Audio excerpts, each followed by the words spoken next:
معیشت اور ریاست کا جو سسٹم ہے وہ آپریٹ نہیں ہو سکتا.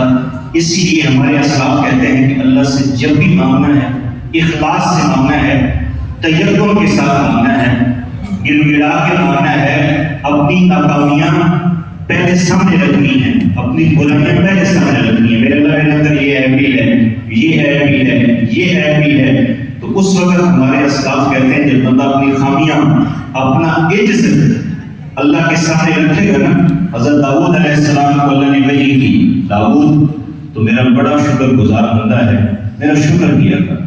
داؤد علیہ السلام بڑے شاکر ہیں. میرے حضور علیہ السلام فرماتے ہیں اللہ کو نا داؤد علیہ السلام کو روزہ بڑا پسند ہے, اللہ کو داؤد علیہ السلام کی نماز بڑی پسند ہے. میرے حضور علیہ السلام نے خود فرمایا, امام بخاری فرماتے ہیں, اس کی توجیہ یہ ہے داؤد علیہ السلام لوہے کا کام کرتے تھے. آپ کو یہ بھروسہ تھا کہ لوہا آپ کے ہاتھ کے اندر سخت ہو جایا کرتا تھا. داؤد علیہ السلام ایک دن روزہ رکھتے تھے, ایک دن روزہ چھوڑتے تھے. داؤد علیہ السلام آدھی رات نماز پڑھتے تھے, آدھی رات سویا کرتے تھے. داؤد علیہ السلام ازواج کے حقوق بھی ادا کیا کرتے تھے. تو میرے حضور علیہ السلام نے فرمایا کہ اللہ نے داؤد علیہ السلام پہ وحی نازل فرمائی, داؤد میرا شکر کر.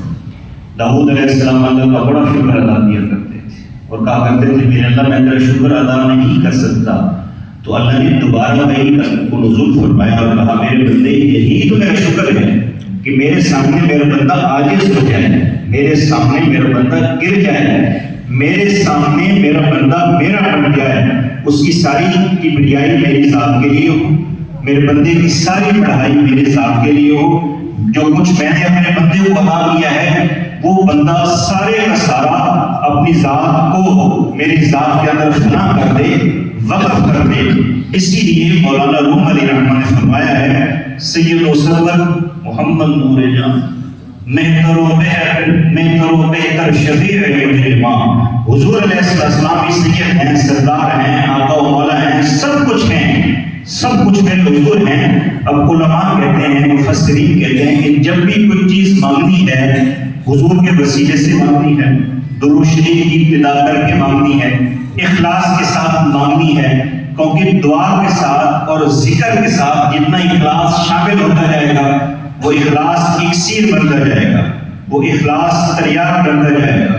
اخلاص اتنی قیمتی چیز ہے کہ حضرت موسیٰ علیہ السلام کے دور نور کے اندر ایک شخص, غریب شخص نا ریت کے ٹیلے کے قریب سے گزر رہا تھا. تو اچانک اس کی نظر ریت کے ٹیلے پہ پڑی.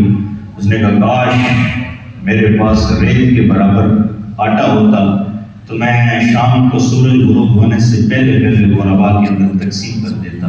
لیکن اس کے پاس تھا نہیں, لیکن اس کے پاس درد تھا, قسط تھی. جس طرح آج میرے اور آپ کے پاس درد ہے, ہم فیس بک پہ دیکھتے ہیں, میڈیا پہ دیکھتے ہیں کہ فلسطینی بچیاں صاف پانی کو ترس رہی ہیں, جنازے اٹھا اٹھا کے تنگ پڑ گئے. لیکن بجائے مصر کا بارڈر بند ہے, لبنان کا بارڈر بند ہے, کسی طرف سے اسرائیلیوں نے پانی کی بوند کو بھی داخل ہونے نہیں دیا. تڑپتے ہیں, کس ہے, درد ہے, ایک تلملا اٹھنے کا مزاج ہے. کیونکہ حضور علیہ السلام کا غلام ہونے کے ناطے ہمارا اور ان کا رشتہ روحانی طور پہ ایک ہے. تو اسی لیے علماء کہتے ہیں کہ جو چیز اخلاص سے مانگی جائے چاہے وہ مقدار کے اندر تھوڑی ہو, اللہ تعالیٰ عطا ضرور فرماتا ہے. کیونکہ بناوٹ نہیں ہوتی, ریاکاری نہیں ہوتی. اور حضرت موسیٰ علیہ السلام کی طرف اللہ نے وہی فرمائی اور اللہ نے فرمایا میرے محبوب میرے کلیم اس بندے کو خوشنودی دے دیجئے, بشارت دے دیجئے کہ جب اس نے ریت کے ٹیلے کی طرف اشارہ کیا اور دل کے اندر گمان کیا, خیال کیا کاش میرے پاس ریت کے ٹیلے کی مقدار کے برابر آٹا ہوتا تو میں شام کو سورج غروب ہونے سے پہلے پہلے فقراء کے اندر تقسیم کر دیتا. اس نے تقسیم نہیں کیا, اس نے خود کو تسلی دی, اس کا اخلاص اچھا تھا, نیت اس کی نیت کے اندر وہ صفا تنگ تھا, وہ روا کا درد تھا, حالانکہ تقسیم نہیں کر سکا.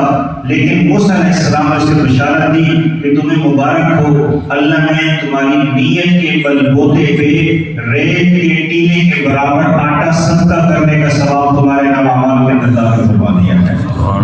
نیت اتنی قیمتی چیز ہے, سب سے وزنی چیز اعمال کے اندر نیت ہے.